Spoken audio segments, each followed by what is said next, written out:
Diduga sopir hilang kendali, sebuah mobil travel terjun ke sungai di Musirawas, Sumatera Selatan. 4 orang meninggal dan 2 lainnya terluka akibat insiden ini.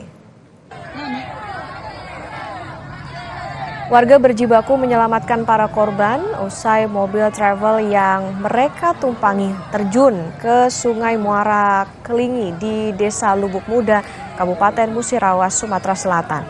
Insiden terjadi saat mobil yang ditumpangi 6 orang ini tengah melaju dari Palembang menuju Lubuk Linggau.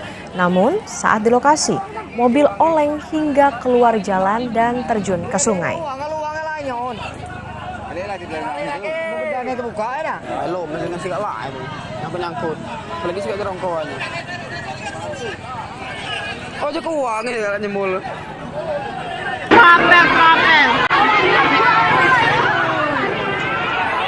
Akibat kecelakaan ini, 4 penumpang meninggal dan 2 lainnya terluka dan dirawat di rumah sakit.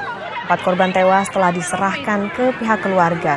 Sementara pemindahan badan mobil masih belum dilakukan karena terkendala derasnya arus sungai. Polisi masih menyelidiki penyebab pasti kecelakaan ini.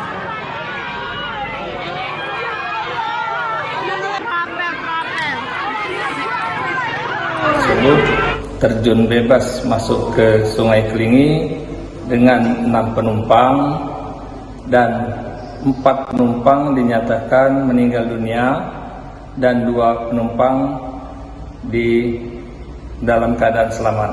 Untuk sementara penumpang yang meninggal dunia telah dievakuasi dan telah diambil oleh keluarganya.